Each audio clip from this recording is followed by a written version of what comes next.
Namaskar. Please accept warm regards of Panchtupi Udayan. To be a part and associated with Vishwa Janmalam 2025, an international theatre festival organized by National School of Drama, New Delhi. We, Panchtupi Udayan, presents play Pancham Veda, Bengali conversion Malay Ghosh.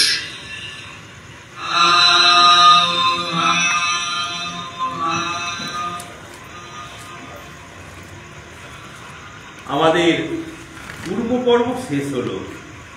এইবার আমরা যা শিখেছি তা অনুশীলন করতে হবে। এটি কিন্তু একটি নতুন পরীক্ষা, এতে সামান্য ভুল করাও কিন্তু চলবে না। ঠিক আছে, তোমরা এসো।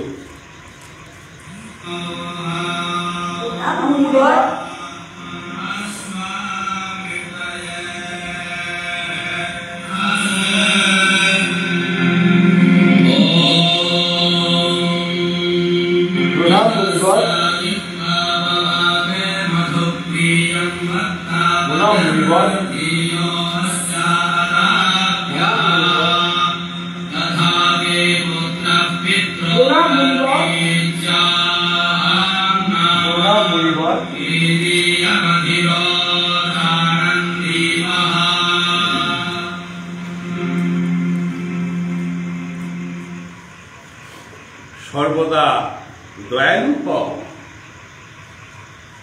বলো, তোমাদের আগমনের উদ্দেশ্য কি? আপনি নাট্যশাস্ত্র লেখার পর থেকে আমাদের মনে অনেক প্রশ্নের উদয় হয়েছে। সেই প্রশ্নের উত্তরগুলির সন্ধানে আমরা আপনার কাছে এসেছি। বলো, তোমাদের মনে উদয় হওয়া প্রশ্নগুলি এখানে উত্থাপন করো।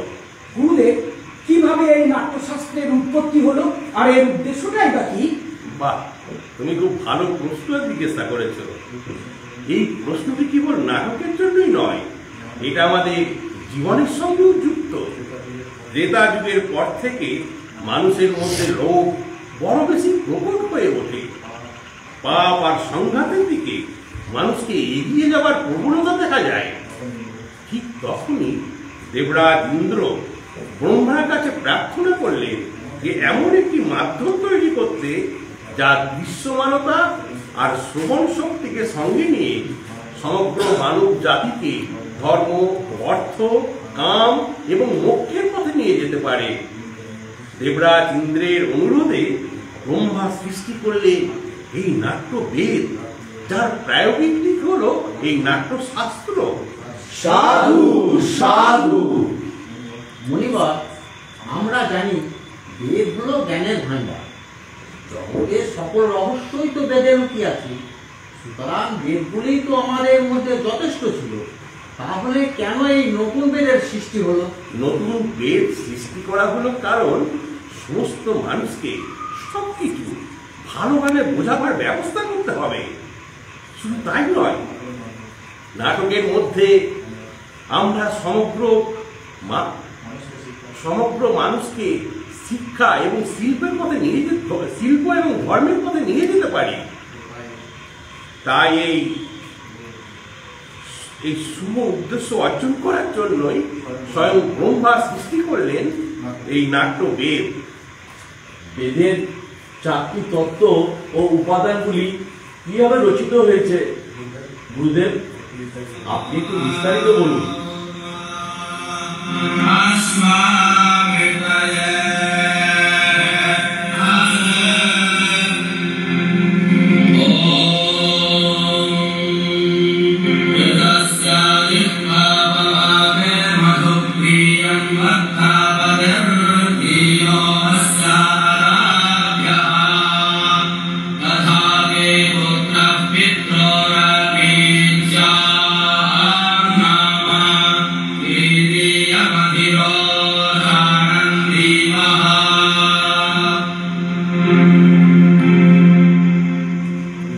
এই যে গানটি শুনলে তোমরা, এটি সামবেদের গান। নাটকে গান এসেছে সামবেদ থেকে। ঋগ্বেদ থেকে এসেছে শব্দ, আর যজুর্বেদ থেকে এসেছে অভিনয়, আর অথর্ববেদ থেকে এসেছে রস। এই চারটি বেদকে একত্র করে তৈরি হয়েছে নাট্যশাস্ত্র। গুরুদেব, আরেকটি প্রশ্ন, কেবলমাত্র দেবতাদের জন্য কি নাটক সৃষ্টি হয়েছিল? না না, তা নয়। স্বয়ং রাক্ষসরাও ব্রহ্মার কাছে এই একই সন্দেহ প্রকাশ করেছিল। দেবতা, দানব, মানুষ, রাক্ষস সকলেই নাটক করতে পারে। নাটকের মধ্যে তার আচার দেখানো হয়েছে। এই গ্রন্থটি তিনটি পৃথিবীর বর্ণনা দেয়। শুধু তাই নয়, দুঃখে ক্লান্ত আর শোকে জর্জরিত সকল মানুষকে বিশ্রাম দিতে পারে এই নাটক। নাটকের মধ্যে সমস্ত রস, সমস্ত অনুভূতি, সমস্ত শাস্ত্র, সমস্ত শিল্পকর্ম লুকিয়ে আছে। শুধু এমন কোনো ক্রিয়া নেই, এমন কোনো জ্ঞান নেই যা এই নাট্য শাস্ত্রে দেখা যায় না। আশ্চর্য! পুরো সৃষ্টি, সব লৌকিক অলৌকিক, ধর্ম, শিল্প সবই নাট্যকলার মধ্যে। হ্যাঁ, নাটক সমস্ত কলা এবং শিল্পের উৎস। নাটক হলো সমস্ত কলার একটা সঙ্গম। নাটক একটি অদ্ভুত শিল্প, যেমন মানুষের বেঁচে থাকার জন্য শ্বাস প্রশ্বাস, কিন্তু কেন যে এখনো এটাকে সামাজিকভাবে সমাদর করা হয় না।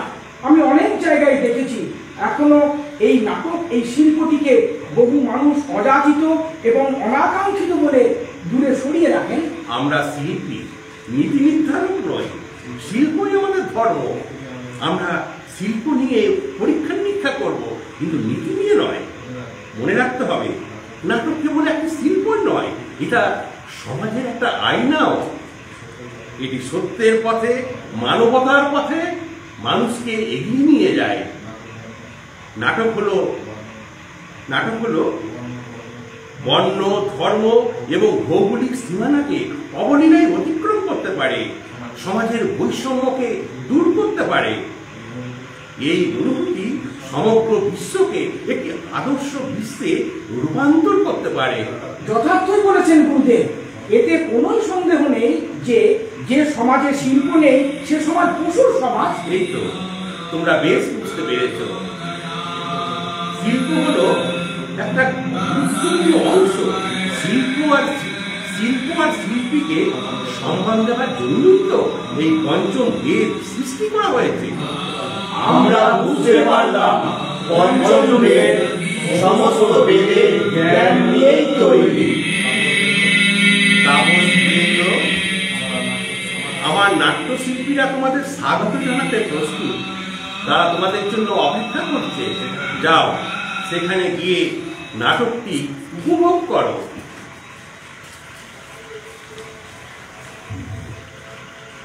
প্রণাম মুনিবর। প্রণাম মুনিবর।